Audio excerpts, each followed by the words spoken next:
but just to clarify, I'm looking at NMAC 1915-89 here.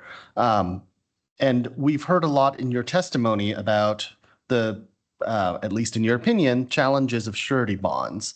But you did agree on cross-X that insurance is also a form of financial assurance that is available under 1915-89. Is that correct? That is correct. Okay. And forgive me if I simply missed this, but how much of the criticism that, or the challenges that you point out with surety bonds, would they all apply to insurance policies? Or, I mean, you kind of distinguish them, so I would imagine that insurance policies may have a different set of challenges. Surety claims, especially on this type of bond, are very different than an insurance policy claim. Understood. So let me ask the question slightly differently. Wouldn't the challenges that you point out with surety bonds, if an operator were to agree with you that surety bonding is indeed financially difficult for all of, or administratively or however else challenging for all of the reasons that you discussed, couldn't they sidestep all of those issues by electing under our rules to carry insurance instead? Yes. Okay, thank you. All right, is there any reason not to excuse Mr. Emmerich? Thank you very much, Mr. Emmerich, for your testimony. Thank you.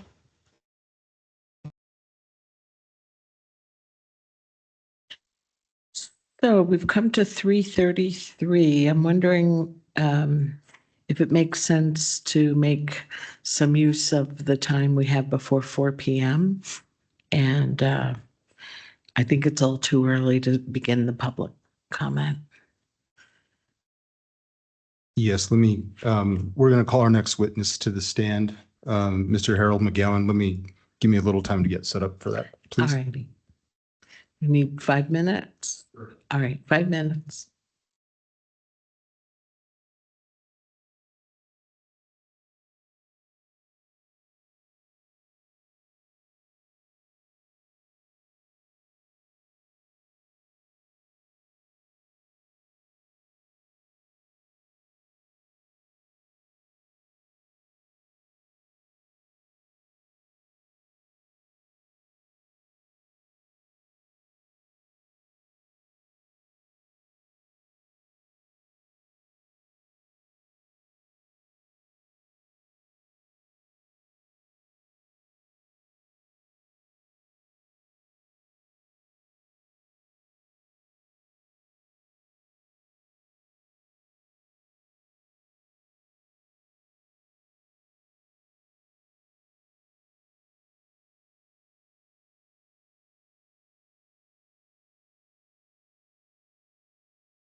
Let's come back from the break, please.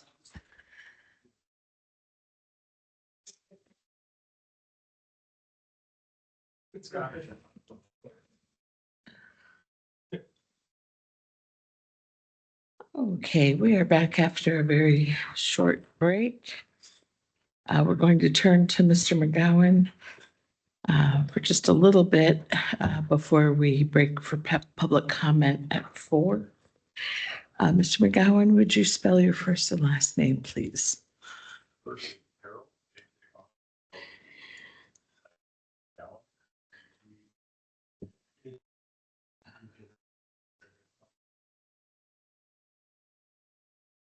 Does it stay on? I guess it does. Okay. There it is. Sorry. And do you swear or affirm to tell the truth? Yes, I do. All right, thank you, Mr. Swazo. Thank you, Madam Hearing Officer. Mr. McGowan, good afternoon. Good afternoon.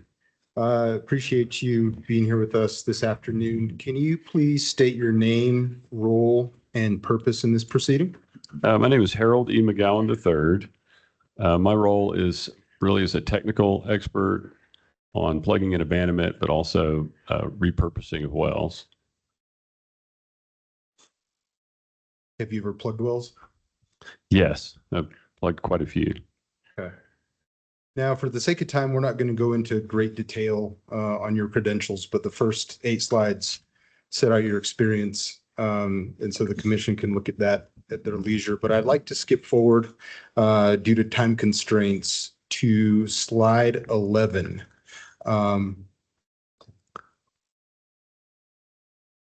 It's okay. Can you please tell us the scope of your direct testimony? Well, I'm going to talk about these items here shown on this slide. So the opposition to defining the beneficial and presumptions of beneficial use. I've got some comments on that. And I think there may be some unnecessary amendments to temporary abandonment permitting and casing integrity requirements that I'd like to discuss. Also, detrimental plugging and abandonment, P&A requirements and timelines. And then I'm most concerned probably about some of the triggers in the financial assurance structure. And then, of course, opposition to adding new marginal well definition and financial assurance requirements. And then I'm a little concerned about the restrictions on asset transfers and operator registration. Very good. And so let's cut to the chase, before we get into the nitty-gritty substance. On your slide 11, what conclusions did you reach in your direct testimony? Just overall, I would urge the commission to consider a more balanced and risk-based approach, maybe relying more on first principles of engineering that honors the legislature's intent while ensuring New Mexico's energy resources are managed wisely and responsibly.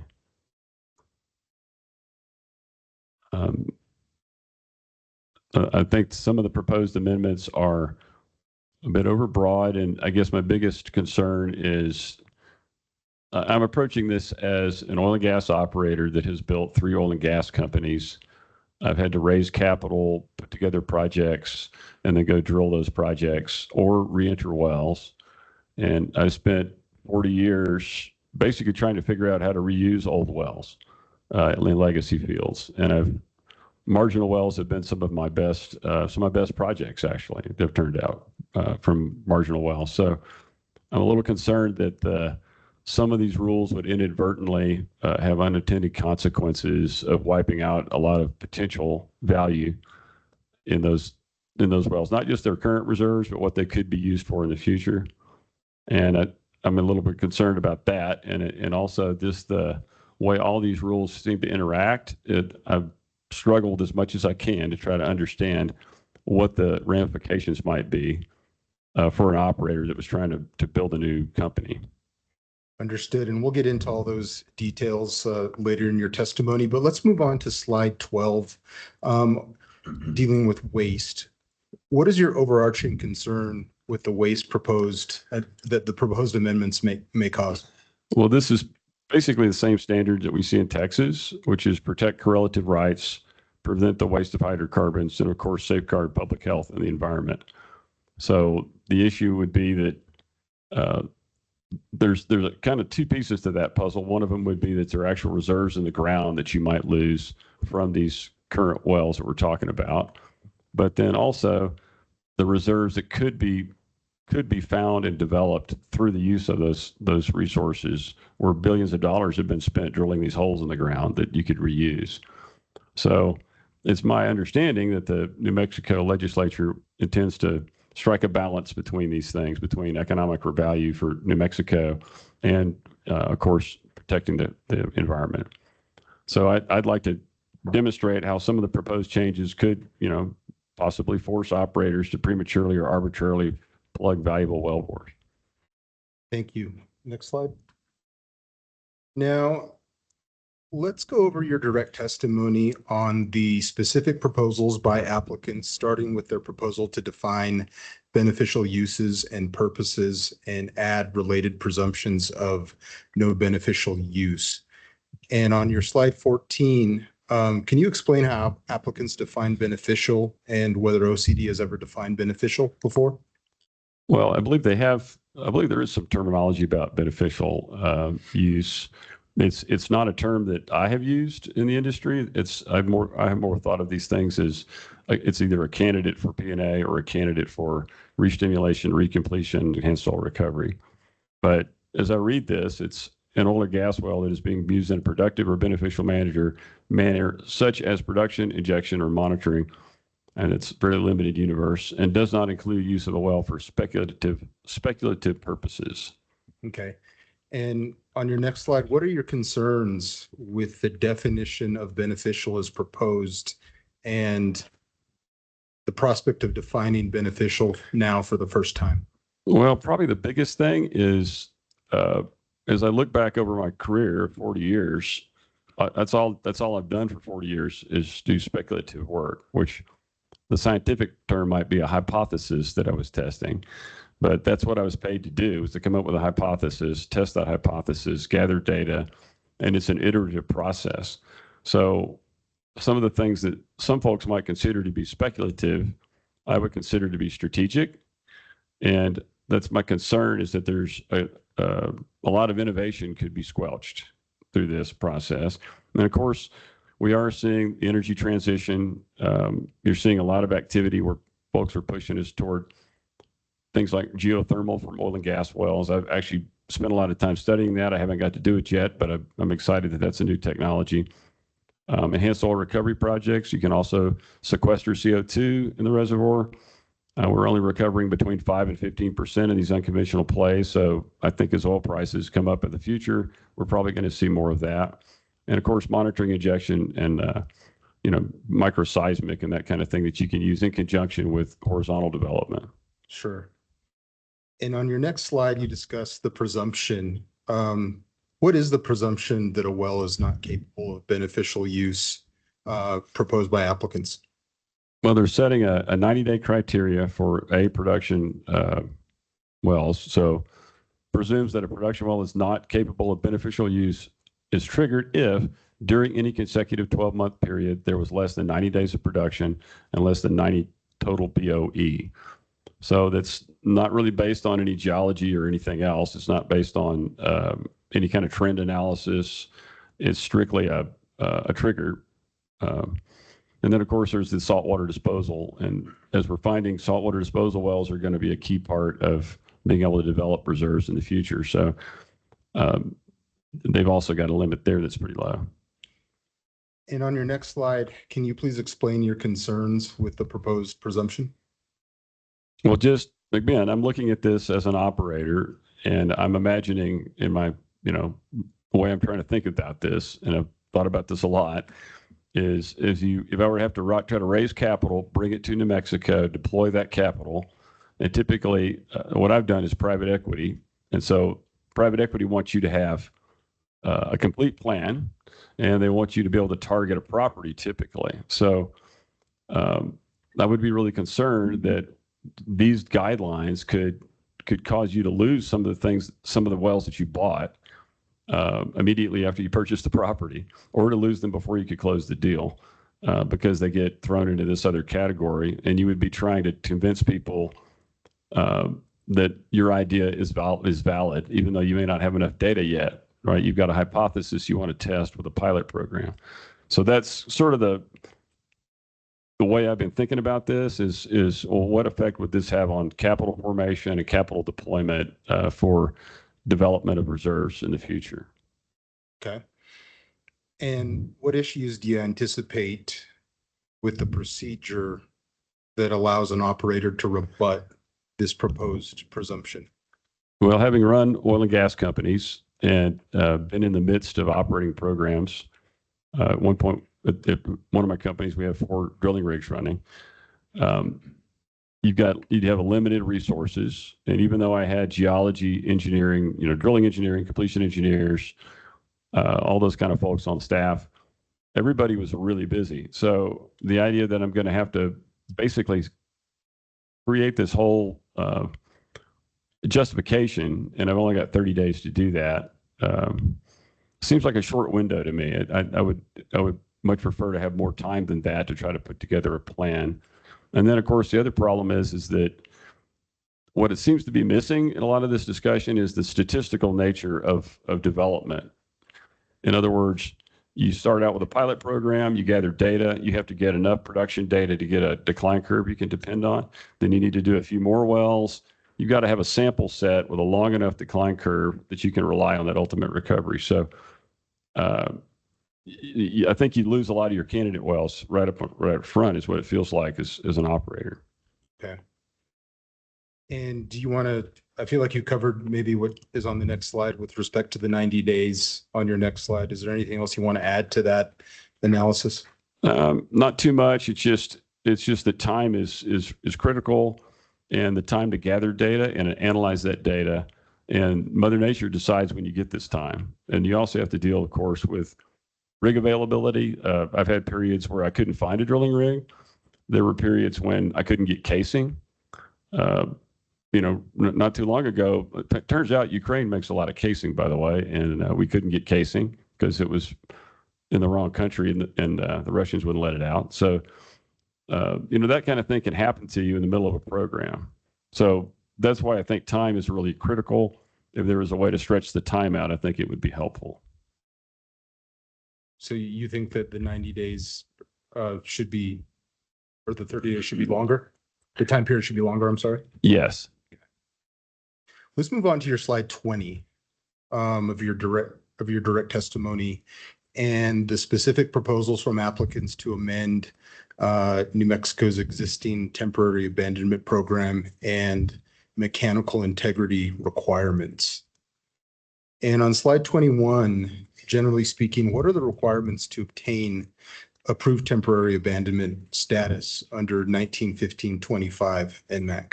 As I understand the rules right now, the division currently allows wells to be placed in approved temporary abandonment status for up to 5 years, but you have to meet these mechanical integrity guidelines that correlate with the EPA guidelines.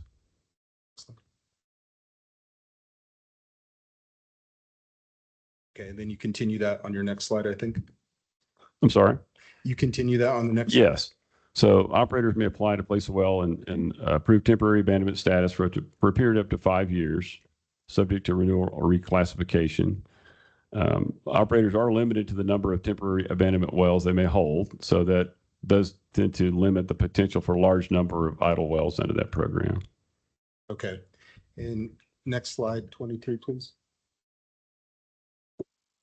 What are the other requirements to obtain approved TA status under the existing Rule 25.13? So you submit a form, no surprise there, to propose your temporary abandonment procedures. You wait for division approval for conducting any work. You need 24-hour advance notice so that if somebody wants to come out and observe, they can. You need to demonstrate mechanical integrity, both internal and external components of the well. And of course, you need to provide financial assurance in compliance with the inactive and certain PA well statuses, and then comply with the technical standards that are listed there in 19.15.25.14, including pressure testing and logging. So once all that's approved, as I understand it, then the division sets a specific expiration date. Okay. And on slide 24, you continue. Can you expound on that, those requirements, please? Well, obviously one way to do this is hydro testing. So you want to hydro test the casing. You would set a plug of some kind or some other way of plugging off the well bore so that you could apply hydraulic pressure to the well bore. And the standard is 500 pounds per inch, and you want to make sure it holds pressure for 30 minutes without a pressure drop of maximum allowable pressure drop of 10%. Now, a retrievable bridge plug or a packer with the same pressure and time requirements can be used versus a cast iron bridge plug. And by showing that the well has been completed for less than 5 years is another option. Okay. And it's not connected. Yes, and it remains unconnected to a pipeline. All right. Now, next slide on 1915-25-14B. What are those requirements, and explain why they're significant? Well, basically what you're doing is you're trying to make sure that the casing doesn't leak. So you have annulus or annuli that are between the production casing and the surface casing, or the production casing and the intermediate casing and the surface casing. So you would open your casing valves to give you a maximum delta P across the casing, and also the ability to observe fluids escaping. So you can put a chart recorder on, and then you record the pressures and do your hydrostatic test. Okay, and last slide on this, more technical process. What about existing section 2514C and D? Well, logs and charts must be signed by witnesses and submitted to the OCD on this form. And external mechanical integrity must be demonstrated using any of these EPA approved methods. So one of the notable ones there is cementing records. So if you can show that you had a good cement job and that you got, for example, cement to surface on your production casing, and that you had cement sufficiently up the annulus inside of your the annulus between your production casing and the hole, you can use that.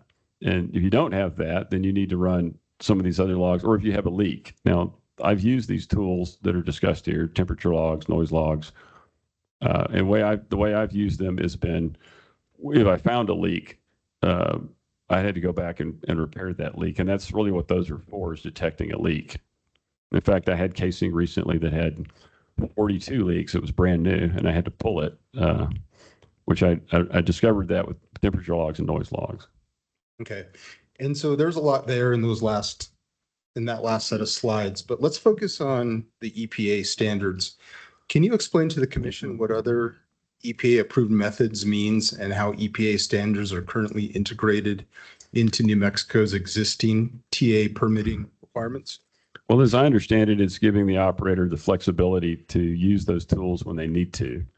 So if I can demonstrate that I have, a hydraulic seal, I've hydro tested, and that's really the most obvious way to figure out if your casing is leaking is can you hold pressure? And then you can use these other tools if necessary. Okay, and on your next slide, do you have any recommendations for the commission as they consider existing EPA standards? Well, if you pass pressure testing and you have adequate cementing records to demonstrate that you placed the cement where you were supposed to, and you don't show any signs of leakage or communication, then you really have the majority of the evidence that you need to determine whether that wellbore has integrity. So I haven't seen any evidence to prove that running additional logs is going to actually get you a great deal more liability reduction. Because what you're really trying to do with those logs is to identify a problem once you have it. Okay. Now let's move on to the changes that are proposed through this rulemaking. Maybe the stopping point for public. Oh, Is this a good stopping point? sorry. Okay, This is a fine time. Thank you. thank you, Mr. Swaza. Mr. McGowan, I'm sorry, we have to interrupt your testimony to Okay. accept some public comment. If you would join your counsel, Oh, sure. we need that seat. So we have come to the 4:00 public comment session today, and I have the names of several folks who indicated they wish to offer public comment during this session. Do we have Dana Loy? in the room or on the platform, raise your virtual hand if you're interested in offering comment. And if you have called in on your telephone, you can press *5 to raise your hand. Do we have Dana Loy? No? Okay. Ruth Striegel?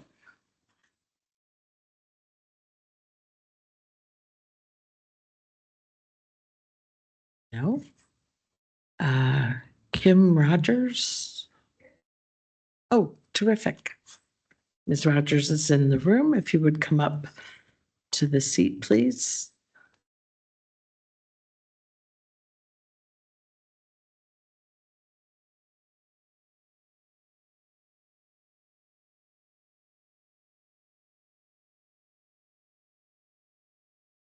Hello. So 3 things about public comment. I have to ask you to spell your first and last name because we're making a transcript.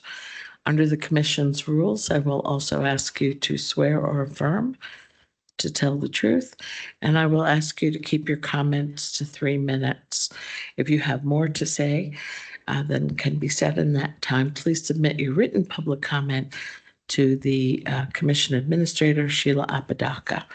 So Ms. Rogers, would you spell your first and last name? Yes. Just before I do that, I noticed my colleagues Dana and Ruth have just walked in. Okay. But my first name is Kim, K-I-M. Last name is Rogers, R-O-G-E-R-S. Thank you. Do you swear or affirm to tell the truth? Yes, ma'am. I affirm to tell the truth. Thank you. I'll start your time. All right. Well, good afternoon, good people. My name is Kim Rogers with the New Mexico Franciscan Justice Circle. My group is inspired by St. Francis of Assisi. St. Francis was well known for his care of Mother Earth and all the creatures within it. I am here today to advocate for Mother Earth in the spirit of St. Francis. As a resident of New Mexico, I enjoy this beautiful land and want to ensure that it continues to be enjoyed by our children, grandchildren, great-grandchildren, and future generations. Now, I understand the need for economic development and financial prosperity within the state, but I would hope that it is not done at the expense of the health and safety of New Mexicans. There are certain politicians who like to encourage corporations to drill, baby, drill. But I would hope that you good people ensure the message is sent that you also clean up, baby, clean up. If corporations and entities are allowed to plunder the resources of New Mexico, they should do their due diligence in cleaning up after themselves. This should be a no-brainer and a unanimous decision. I hope that you use your authority to ensure that the land is left better than we found it by updating the bonding rules that fairly put the burden of cleaning up on entities that profit from drilling. If they drill it, they must clean it. Thank you. Thank you, Ms. Rogers. Let me go back to Dana Loy. Are you in the room? You would come up.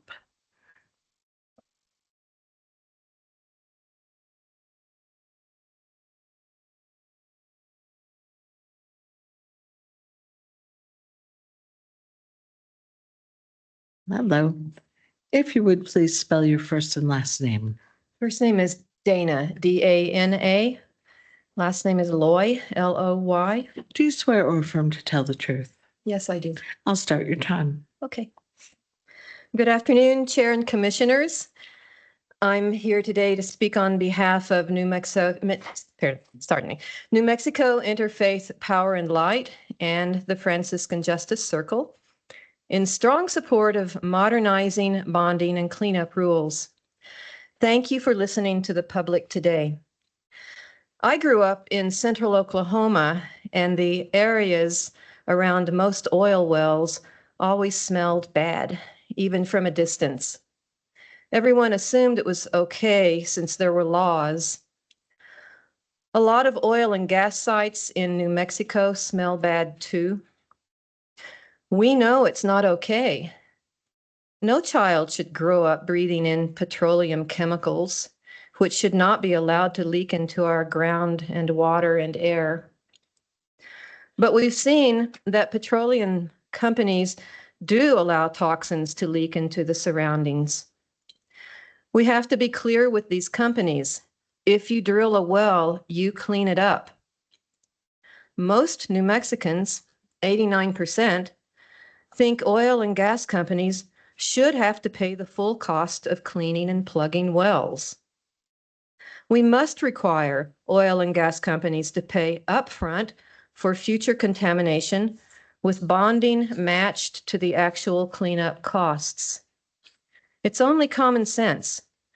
Now that we know that methane and other toxins poison our air and groundwater and damage the earth and all living things, we know that methane is a major cause of global warming and that global warming threatens the futures of our children and grandchildren and wildlife and plants and life as we know it.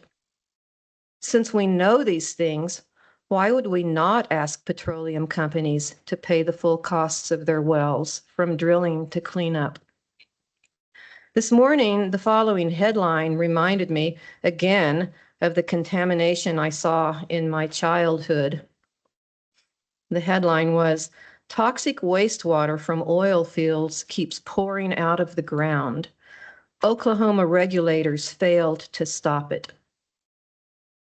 In New Mexico, we have to be smarter. The companies that drill should completely clean up their sites and pay all those costs up front. We need better laws and strict enforcement. Please adopt the proposed changes to the bonding and cleanup rules. Thank you. Thank you, Ms. Loy. Ms. Striegel?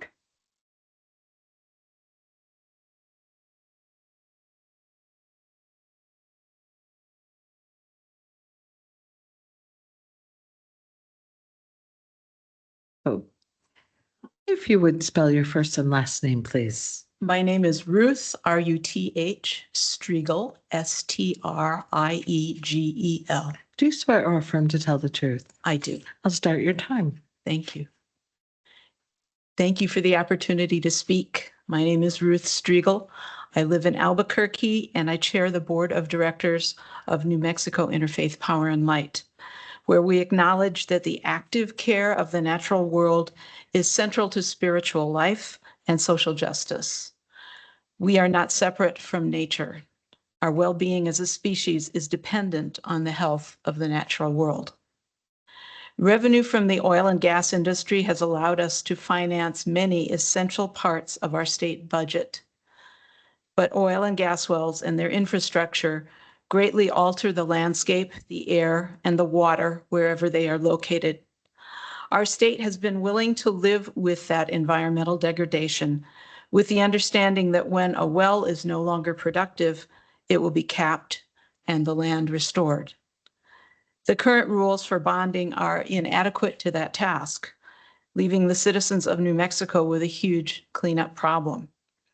I'm asking that you support the strengthened rules. We need to plan for the future, which will include thousands of spent and inactive wells that must be capped and many miles of land that will need restoration. In the end, our society can only thrive when we all thrive. This is the basis of morality baked into the sacred texts of all religions. Oil and gas operators should be responsible partners and bear the cost of cleaning up the lands from which they extract their products, bringing life and health back to those lands. Thank you. Thank you, Ms. Striegel. Who else is in the room? Meredith McGee, are you in the room? There you are.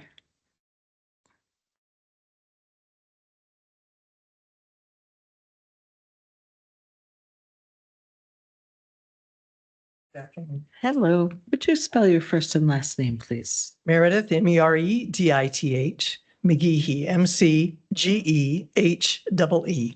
Do you swear or affirm to tell the truth? I do. Please go ahead. Good afternoon. My name is Meredith McGeehee, and I'm speaking on behalf of Taxpayers for Common Sense, where I am the chair of the board.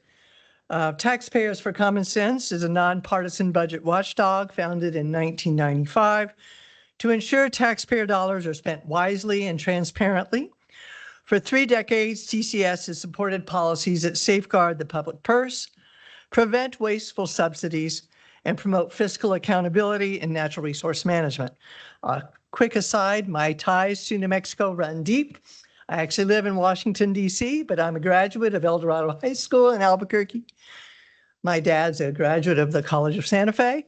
My mom's a graduate of New Mexico State. And my dad worked with Exxon for more than 30 years here in the Southwest, and was the head of the New Mexico Petroleum Marketers Association for several years. So I'm well aware of the importance of the oil and gas industry to New Mexico. So I just want us to remember the scale of what we're talking here. We're talking about an oil and gas industry that has generated a record $15.2 billion for New Mexico in 2023. TCS believes that the information we have is that the general fund now relies on oil and gas for roughly 40% of its revenue. Against that backdrop, the bond amounts being discussed today are just a drop in the bucket, or in this case, the oil barrel, compared to the size and profitability of this sector. TCS strongly supports the proposed amendments before the commission today. All wells eventually stop producing and must be reclaimed. Bonds are a down payment on that cleanup, an expected and required part of doing business. This proposal is not punitive. It simply ensures bonding amounts reflect reality and that operators are prepared for the true costs of reclamation. Current bonding levels, however, are nowhere near sufficient. The median bond in New Mexico is about $7,000 per well, while actually plugging and reclamation costs are more than 20 times higher. Low bond amounts make it cheaper for companies to delay cleanup, to transfer wells to smaller operators, or to walk away entirely. And when they do, it's not the oil and gas companies footing the bill, it's the taxpayers who pay for cleanup. Every well that isn't properly bonded today is a future liability for New Mexico taxpayers. TCS estimates that 22,000 unclaimed wells on state and private lands represent roughly $3.5 billion in potential cleanup liabilities that could fall to federal and state taxpayers. Since 1922, New Mexico has received more than $55 million in federal orphan well grants under the Infrastructure Act, with eligibility for up to $100 million more. But that federal money was never meant to become a permanent subsidy for weak state bonding. With stronger rules, oil and gas operators will continue to abandon their cleanup responsibilities, and federal and state taxpayers will continue to fill the gap.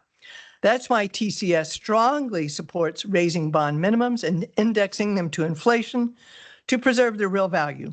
The proposed $150,000 single well assurance is still conservative compared to the actual reclamation costs, but would dramatically reduce taxpayer exposure. And while TCS generally opposes blanket bonding, the proposed $250,000 operator bond, regardless of the number of wells, is a clear improvement over the current scaled system. We also support requiring single well assurance for marginal and inactive wells and preventing operators with too many of these wells from relying on blanket bonds. Marginal and inactive wells are unlikely to become economical again and likely to be orphaned. Individual bonding protects taxpayers from almost certain cleanup costs. The proposed updates to well transfer rules are equally important. Lastly, the proposals for temporary abandonment are important safeguards for taxpayers. When companies postpone plugging, wells can sit for years without oversight, deteriorating, leaking, and ultimately leaving taxpayers to pay for cleanup. Tightening time limits will prevent companies from indefinitely delaying cleanup. Please wrap up. In conclusion, there you go, good timing. Modernizing bonding is fiscally prudent and long overdue. We recognize the vital economic role of the oil and gas industry in New Mexico. These reforms do not threaten that role. They strengthen it by ensuring responsible stewardship and protecting taxpayers. Thank you so much. We will continue to submit detailed written comments, and I really appreciate being in New Mexico to have a chance to offer these comments. Thank you. Thank you, Ms. McGehee. The next person I have requesting a slot at this time was Nikki Santino.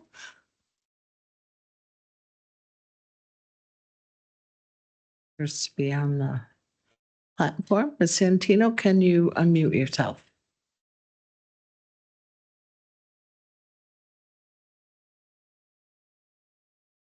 Ms. Santino? You've been given permission to unmute yourself.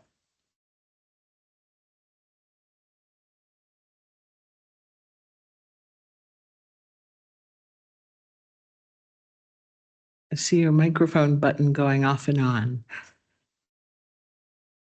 You might have to press Control-Shift-M. See if that helps. No? All right. Let's move. Was there someone else in the room who did not offer comment? Yes, ma'am. Ms. Santina, I'll come back to you in a little bit.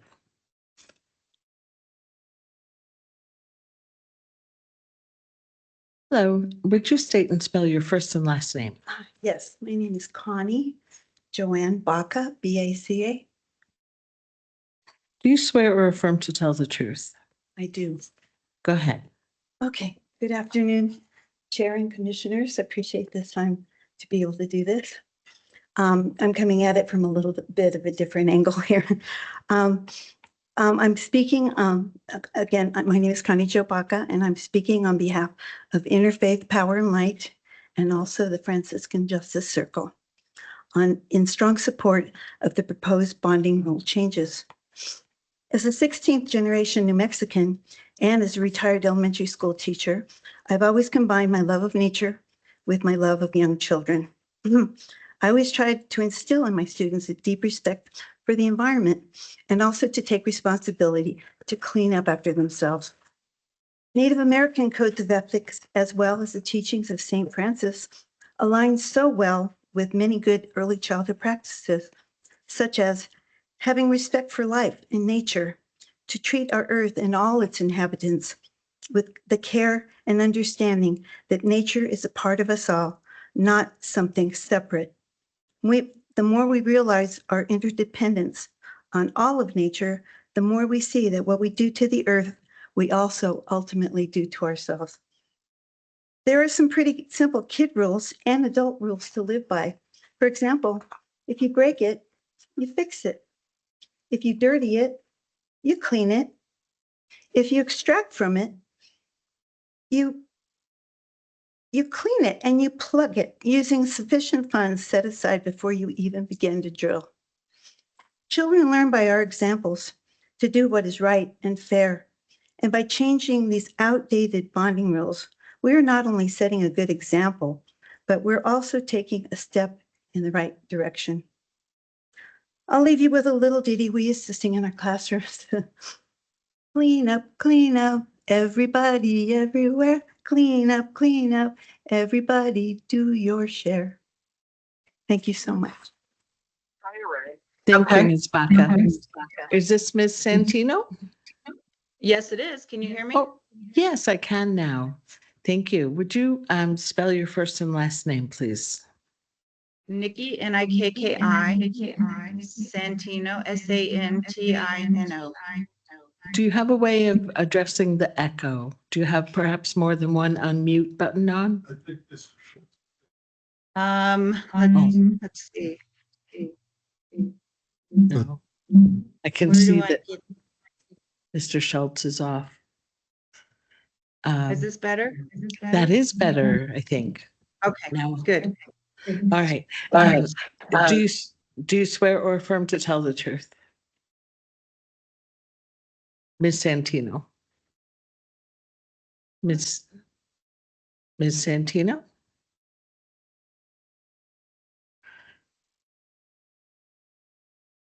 She got excited and left the platform, maybe. All right.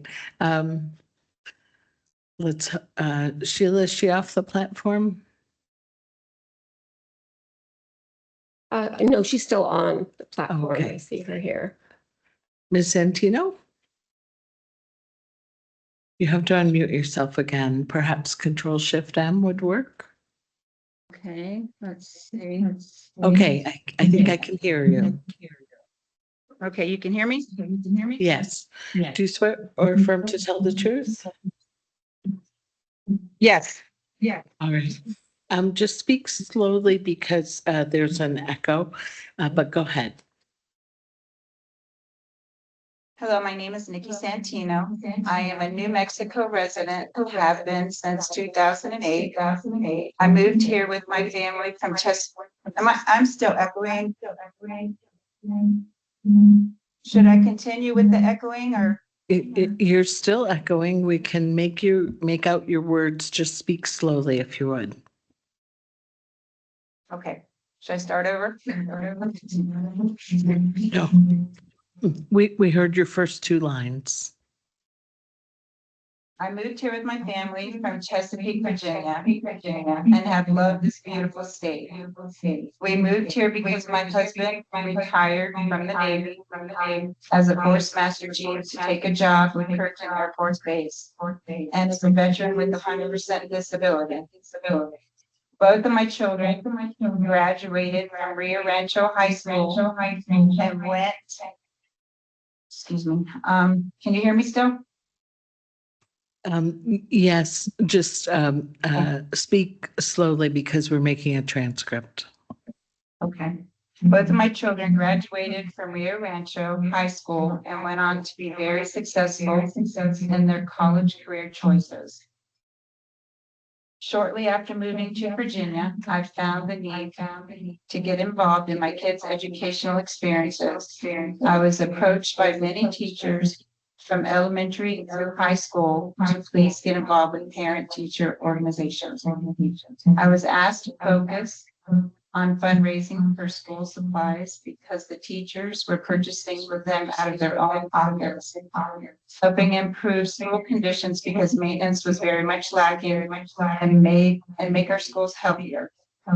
I constantly fundraised to purchase gift cards for the teachers so they could buy supplies for students. Too often they would pay for these items out of their own pockets. It was also necessary to fight hard for money to upgrade roofing issues, new windows, and better breathable air. Money was short then, and schools needed so many improvements. I can't imagine the conditions of the same schools today. There was much talk about building new and improved schools a while back, and I hope sometime soon that will happen. It won't happen for sure if this new bill is passed. The passing of this bill would devastate New Mexico's future for our schools, and our educational institutes would sink to even lower levels of providing for our precious students and teachers. Educational funding would be hit the hardest, causing hardship throughout the state. Donations from oil and gas industries have significantly impacted our communities of New Mexico in such a positive way. The funds have provided scholarships for our students, veterans services, continuing education for our teachers, and much more.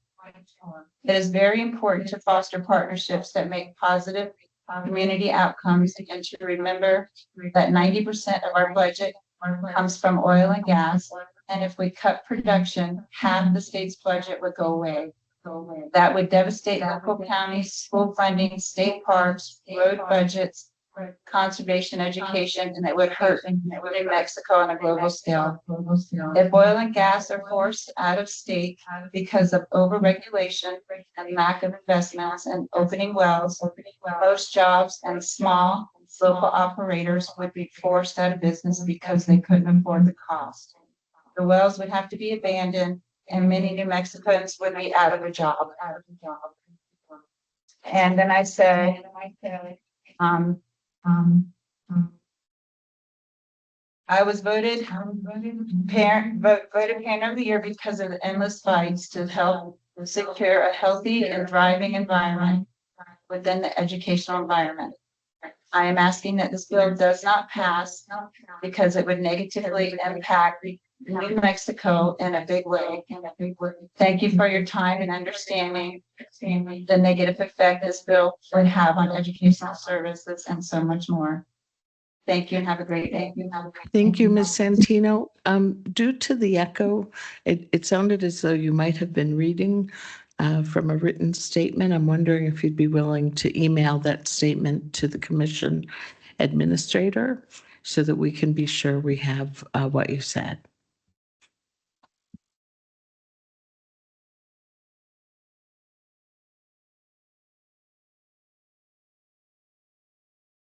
Next, we'll hear from Don Schreiber. Mr. Schreiber, can you unmute yourself?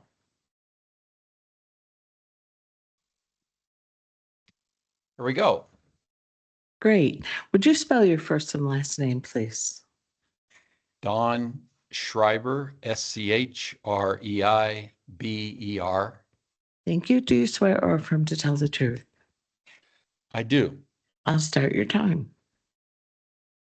Chairman Chang, Commissioner Bloom, Commissioner Amopa, thank you for this opportunity to speak. I'm a rancher with 122 gas wells on and immediately around our ranch.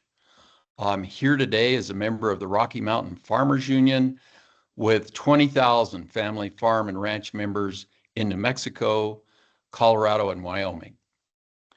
In your second week of listening to public comments, I have no doubt that you have a full grasp of the financial reasons that our oil and gas plugging bonding process must be modernized.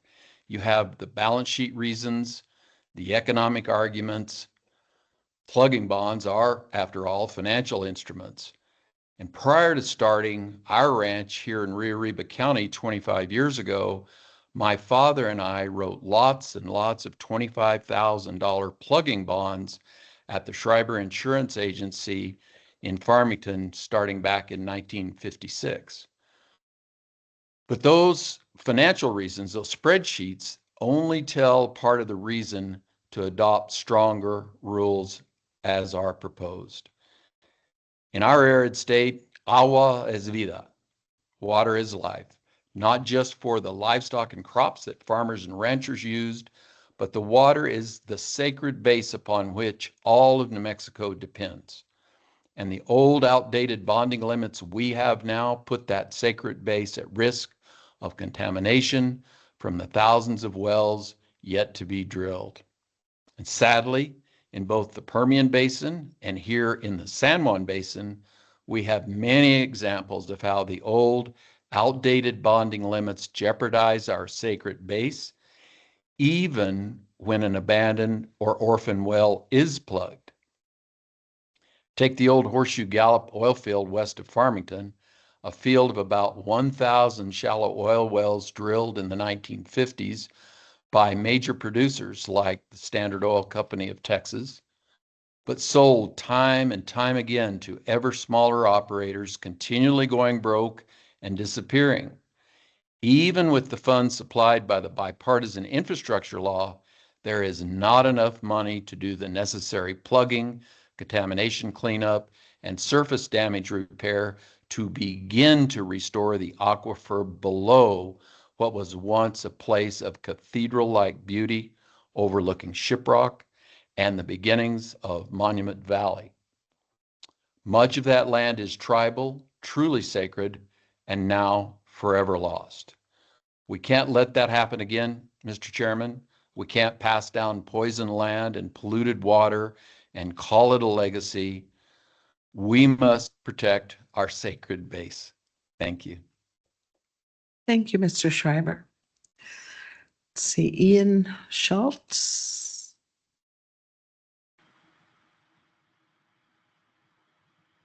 Mr. Schultz? Oh, terrific. Would you spell your first and last name, please? Ian is spelled I-A-N. Schultz is S-C-H-U-L-T-Z. Do you swear or affirm to tell the truth? I do. I'll start your time.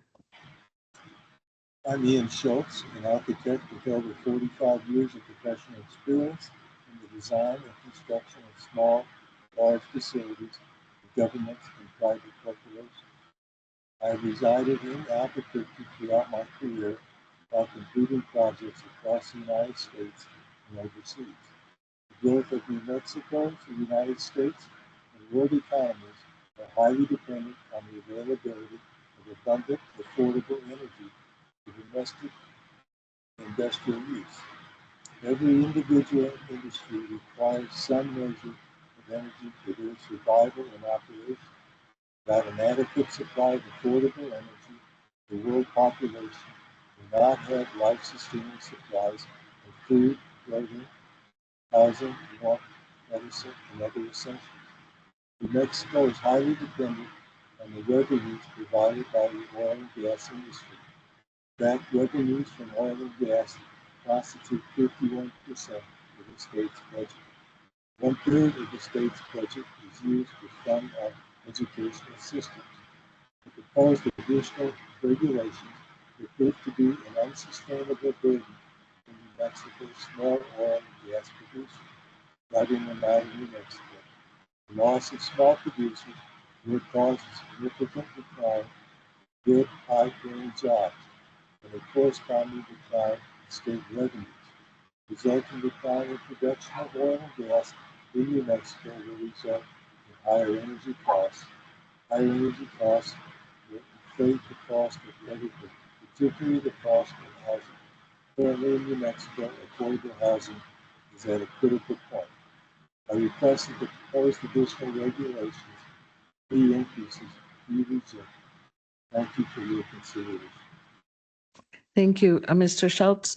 It was a little muddy on this end in terms of the sound. And let me ask you as well as Ms. Santino, if you have your comment written, it'd be wonderful if you would send it to Sheila Apodaca, the Commission Administrator, so that we can have it clearly in the record. And for everyone, let me offer you Sheila's email address. It's Sheila, SHEILA Apodaca, APODACA @emnrd.nm.gov. Thank you. Last part again? I'm sorry, say it again? Did you read the last part of that email address? Yes, yes.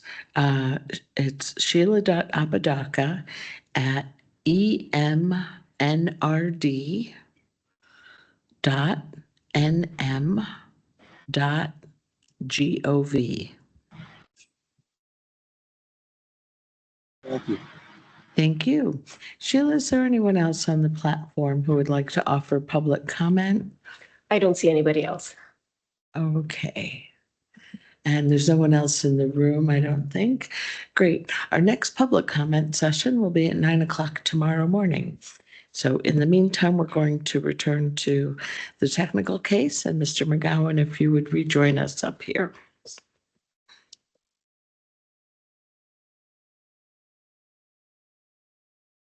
And Mr. Suazo, if you need to go a few minutes after 5 in order to get through all of his direct, we can do that. Thank you. I appreciate that. I do not think we're going to get through all of his direct with the time we have today. Okay. Can we check? Can I check how much time we've spent already? 18 minutes. 18 minutes. Yeah.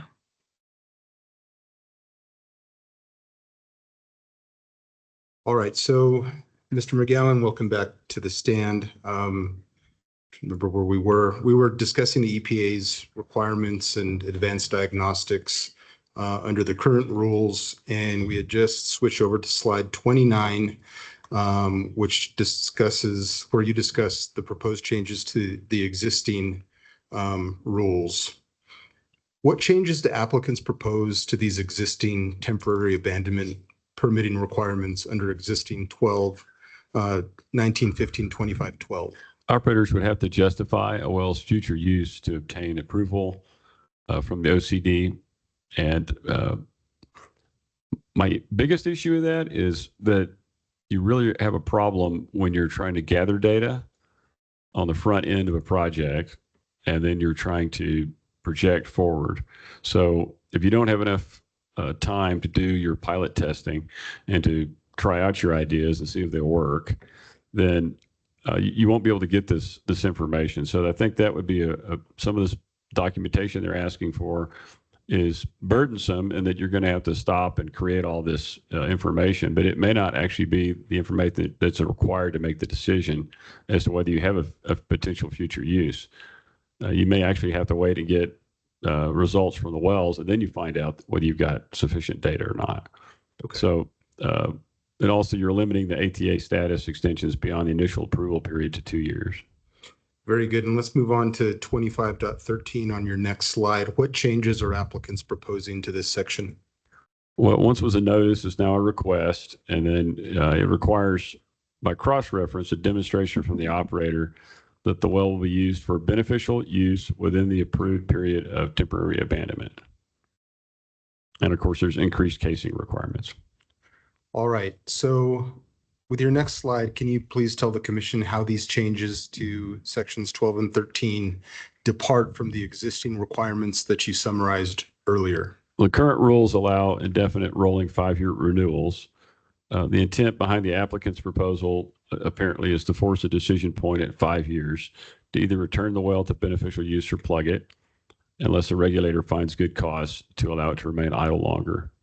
So implicating the applicant's proposal to limit beneficial use to only production and excluding strategic uses like enhanced / tertiary recovery, maintenance, re-stimulation, et cetera, would be considered speculative.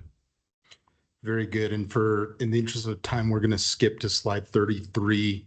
Let's talk about your major concerns with these temporary abandonment proposals by the applicants. Can you please discuss that slide for the commission? Well, you've got a mandatory reapplication for expired temporary abandonment wells, and that could be interpreted as requiring immediate P&A of hundreds of wells. You're creating hard cutoffs for temporary abandonment eligibility that I think, based on my experience doing this kind of development work and using marginal wells, is short-sighted. I think it unnecessarily expands intervention rights a little bit. I think that it just could create a real difficult process for an operator, and they may just choose not to do it. So strict implementation schedule for all well types is also an issue. Very good. Now let's move on to your next slide. What are your concerns with requiring a beneficial use demonstration as a condition for approval of the extension of temporary abandonment? Well, as I've tried to explain a little bit, is that the idea that, and I've heard some of the testimony that, and I think they use some of my words against me here, but I said that, well, operators keep track of their production and they monitor the production and they have well logs, but that's a long way from proving up a new development approach where you use some sort of an innovative technology or an innovative approach that hasn't been tried before necessarily in that area or in that particular rock. So we're not manufacturing widgets, and so it's not going to be that easy to just gather up your data in your well files and go, I know exactly what I'm going to do for the next 5 or 10 years with all these wells. You need to have data where you do the project. So you got engineering, geology, geophysics. You do the project. So you have to have rig availability, you have to have equipment, et cetera. Then you end up having to execute. You need more than 1 year. You may need 3 or 4 years to get enough data to know whether you can actually pursue this over all your target wells. Very good. Thank you. Let's move on to your next slide and talk about the applicant's proposed changes to demonstrating mechanical integrity. What would the applicants add under the new subparagraphs 4 and 5 to the existing section 25.14a? And I think that's listed on the right-hand side of the screen. Well, they want to leave any isolation device used to test mechanical integrity pursuant to subsection A of this section. They want it to remain in place for the duration of the temporary abandonment. And then they also want the operator to perform a caliper log and a casing integrity log. Okay. And moving on to your next slide, what are your concerns about these new requirements? Well, one of the biggest problems that I have faced over the course of my career is that anytime you run anything in the hole, you're taking a risk of something getting stuck and having a fishing job. So the more operations you have, including wireline, recently had to fish 10,000 feet of wireline out of a well, cost about $1 million. So it sounds simple. I'm going to run a caliper log and a casing integrity log. But every time you go in the hole, you're taking a risk of something going wrong. So other thing is that what I haven't seen, which would be very confusing, is, well, what kind of caliper log and what kind of casing integrity log, and then what are the standards for pass or fail? If you're going to do this, then you really need to understand, what does that mean? If you use it as a tool to find a problem after you've got a pressure leak, well, that's a lot easier because you know exactly where to go set the patches. So I've had a lot of experience with that lately, unfortunately.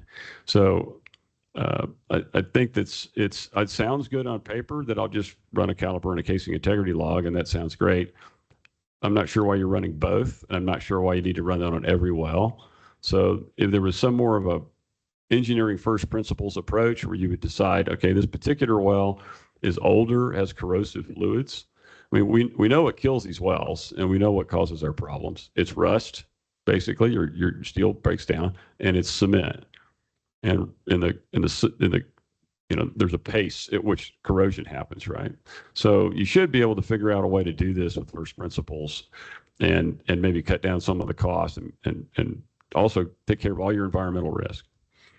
And with all that in mind, what is your recommendation on these mechanical integrity proposals from the applicants? I think applying those across the board is probably not very practical. It's going to be costly. You could put that money towards doing other things, and such as maybe plugging wells that need to be plugged. So I think the current rules provide the authority to do what needs to be done. If you do the hydrostatic testing and you use that standard, you definitely know whether you have casing that's leaking or not. If you did some sort of a risk-based approach to this that used first principles of engineering to figure out when you needed to go to that extra step, I think that's a better idea, a better way to go. Very good. Thank you, Mr. McGowan. And since we kind of covered some of the other slides earlier today, let's move on to slide 42, discussing proposed changes to P&A requirements.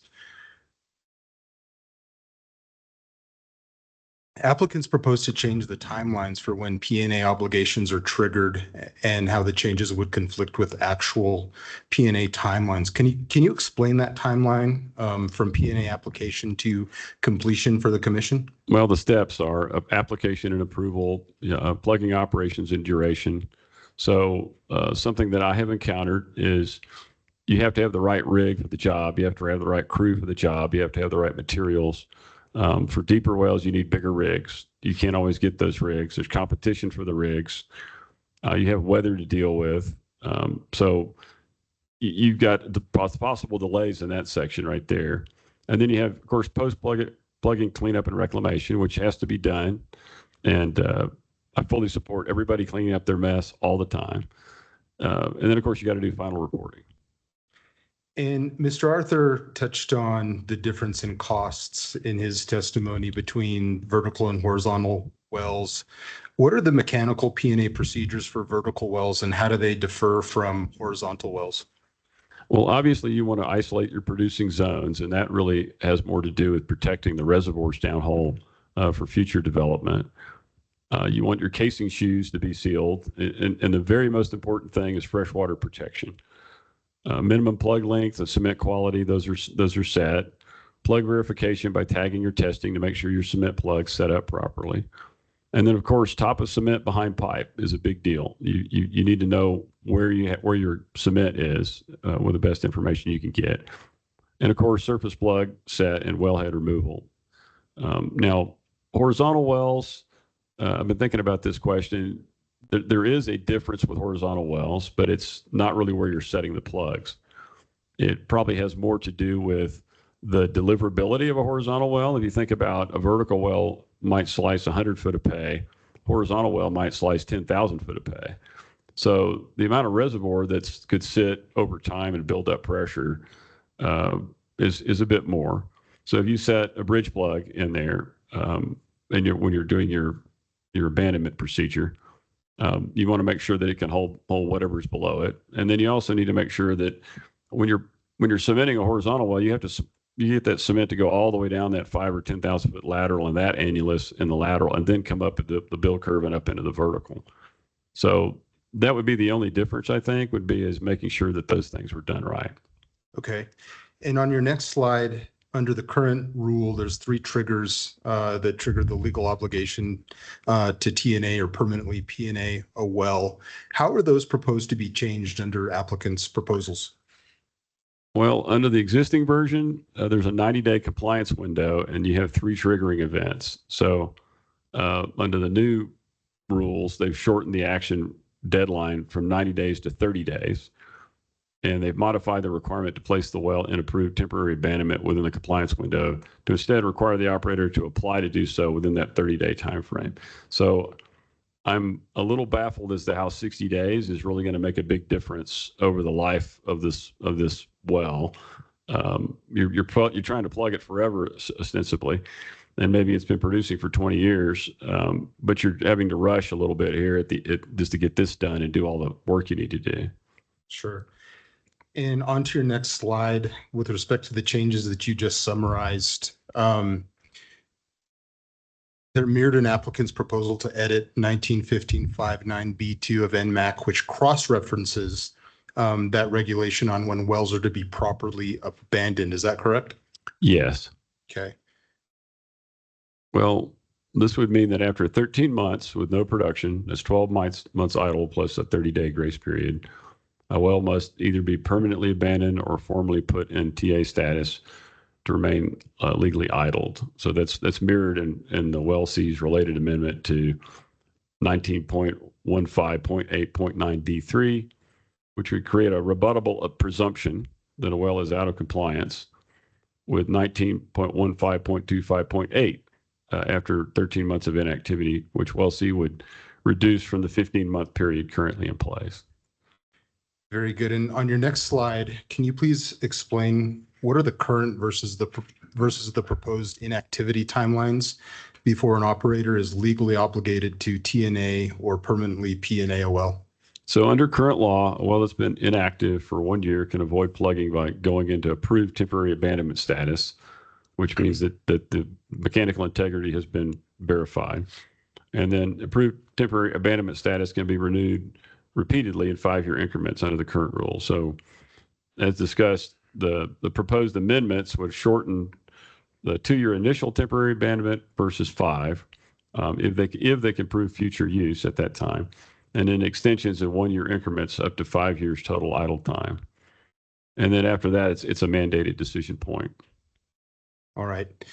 Now, moving on to your next slide, what are the practical effects of reducing the compliance window from 90 to 30 days in your view? Well, the thing I would be concerned about as an operator is, as I talked about a minute ago, is can I get the equipment? Can I get the personnel I need? I've got to do my engineering planning as part of that. So, the extra 60 days would be very handy to have. Now I'm not sure what that really gains you overall in the overall program, other than making it, you're going to push people. A big thing I've always tried to do is to be extremely environmentally competent and to take care of cleaning up everything. And then I also try to make sure all my people are safe. So, and that's challenging in the oil field.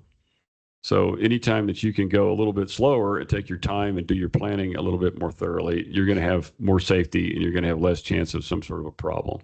You can have, in a plugging operation, people have lost control of wells.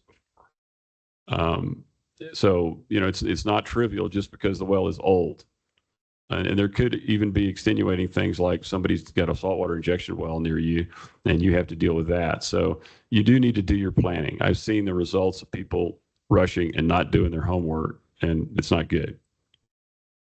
All right. And on your next slide, can you please discuss what the practical effects of removing the continuous requirement from that inactivity trigger? It just makes it a bit harder. It's a harder cutoff. and doesn't give as much flexibility to the operator. Okay. And also in the interest of time, we're going to skip to slide 52, but there are some comparisons to other jurisdictions that people can take a look at. That's also in your testimony. Let's talk about the risks and potential impacts. And let's finish up this temporary abandonment proposal review with what you perceive as the risks and impacts of these proposed changes and what they'll require of an operator to either TA or permanently P&A a well. Well, one of the things that I see is this program, this approach is in some ways the opposite of what we see in Texas. There's 5 different ways to get incentives to actually reuse old wells in Texas. And over here, you're basically trying to figure out a way to get rid of all the old wells. And I understand the reasoning. I understand wanting to take care of all the environmental issues. But it does assume bad faith on the part of the operators. And it disregards legitimate reasons where you might be trying to execute a strategic plan that requires data capture over a longer period. So it is creating, we had a lot of money to spend because we were private equity backed, but I only had 20 employees. So I would have to pull my employees off and put them on working on managing all of this stuff on a whole bunch of wells all at the same time. I'm trying to maybe run a drilling program. So that's a big data burden for an oil and gas company. They usually aren't overstaffed. Existing rules already ensure wells only remain idle if the operator proves the well is sound, bonded, and monitored. So real world factors that conflict with or complicate the proposed timeline and requirements. I've talked about some of those. Surface access issues. I've had to deal with that. Bridges wash out. You have to rebuild the bridge. You can't get any equipment in there. Concurrent workload. And there's not an infinite amount of equipment and people that want to work in the oil field, particularly in certain times of year. Very good. And did you hear Mr. Emmerich's testimony earlier today on financial assurances? Yes. So I think we covered that sufficiently through his testimony. So let's skip to your slide 59. And this is your analysis of the financial assurance proposals from an operational perspective. Let's start with your assurance discussion with how the $150,000 across the board individual financial assurance requirements compare to actual P&A costs being secured. What is your opinion on that? Well, the data that I've seen, and I did some of my own analysis, statistical analysis, the 150 looks high to me.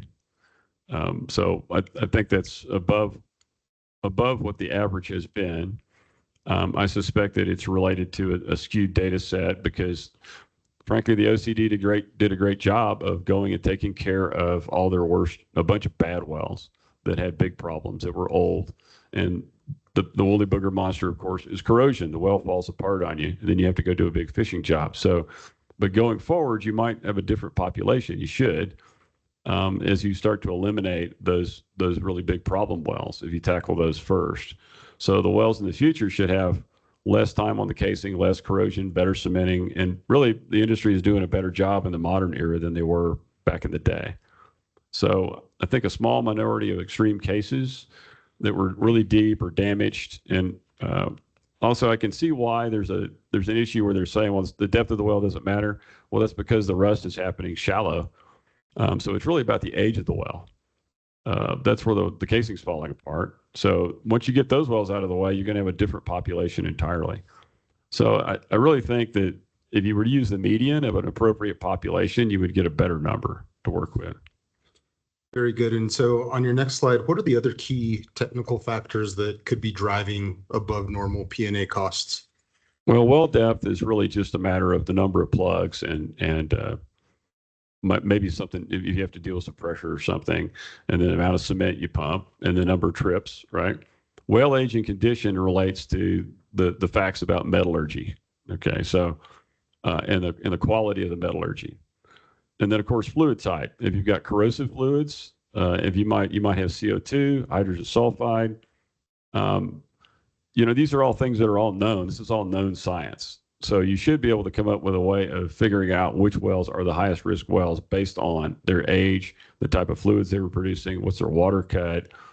I mean, as an engineer, I think I could come up with a way to do this, but nobody's asked me to do that.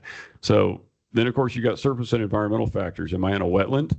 Am I near a wetland, or am I near navigable waters? That would change what you're doing there also. Sure. Let's skip to your slide 62, because I think that gets to some of the issues that were discussed earlier today a little bit better. And that compares the typical New Mexico P&A and reclamation costs. What are the average costs to P&A wells in New Mexico, and what are the determinative factors such as depth, for example? Well, this is based on the data that I've seen. And there's more than one data set that's been presented, and there's been more than one way to try to calculate this. But this actually is a little closer to what I would expect from my experience in Texas. I haven't plugged any wells in New Mexico, but these numbers look more reasonable to what I've experienced. So as you can see, shallow wells, less than 5,000 feet, and there are some really shallow wells that you could plug with a workover rig that looks like you could drill water wells with. And that's one thing to think about is if I've got a 10,000 foot well, I've got a much bigger rig with a much bigger day rate than if I've got a 2,000 foot well that has a little bitty rig and a really small day rate. So that's why you kind of see on this slide, you see this difference in cost by depth. Now, as I said, if you don't, it's a multivariable equation. But it's not that complex to understand. You should be able to figure out a way to do a risk-based analysis based on first principles of science. So going on to your next slide, in your opinion, is a risk-based assessment like what is currently required under New Mexico's current financial assurance regulations preferable to a one-size-fits-all as proposed by applicants? I think a risk-based system would more fairly allocate where the problems are and where the bonds have to be made and the size of the bonds that have to be made. So I think that's, personally, and I'm just giving my opinion here, that would make more sense to me, and it would make, as an operator, of how to approach the problem. And then now I want to make sure for the record, and everybody knows, that I think everybody should clean up their mess, and nobody hates a poor operator more than I do. I spent 5 years, actually. I had an environmental consulting firm. I did environmental audits on 2,000 tank batteries, so I've kind of seen it all. Okay. And really, because I did that before I started my oil companies, we tried to be squeaky clean. Okay. Everything, air, water, etc. So I'm not saying that you don't need bonding, and I'm not saying that there's not room for improvement, but I do think you should take into account the risk and first principles of engineering when you're figuring out how to do this. Sure. All right, well, let's move on to your slide 57 and get to 67, get to your recommendations for the commission based upon this section of your testimony. Can you please review your bottom line recommendation regarding P&A and financial assurance requirements as proposed by the applicants? Well, if you're just going to use an average across the board, flat for everything, the numbers that I ran based on the data that I have seen, the 150 was very high. Now, what the program looks like at the end of the day is up to a bunch of other folks who are the decision makers in this matter. But I think that number is a bit high if you're just trying to do an average. There are a few atypical higher risk wells that are going to blow the budget. Those ought to be taken into account, but you should be able to figure that out. You really should. I mean, if you tell me that I've got a sour oil well with a 95% water cut that was drilled in 1940, I'm going to tell you that well is probably going to have some problems. That's not the same as the well that Exxon drilled, a few years ago. So that's my thought would be if you could figure out a way to do that. I don't think it would add that much complexity. I think there's a way that you could set criteria where it could be risk-based. So the one size fits all is unfairly penalizing folks that have done a great job with their well construction and design. So that's sort of my overall theme about that. Very good. And let's move on to your next slide, slide 69, discussing the risks you see if the commission does decide to adopt the changes as proposed. How are the risks you perceive in the proposal, in your mind, going to vary between the smaller and larger operators? Well, as I've tried to understand the language and how all these different changes in nomenclature and the rules interact with each other, I see some possibilities that you could end up accidentally, not on purpose, but accidentally driving some guys into bankruptcy that have a whole bunch of wells, and then they're just going to walk away, and the state would be stuck with those. So that would be a really unfortunate outcome. That's obviously not what everybody wants.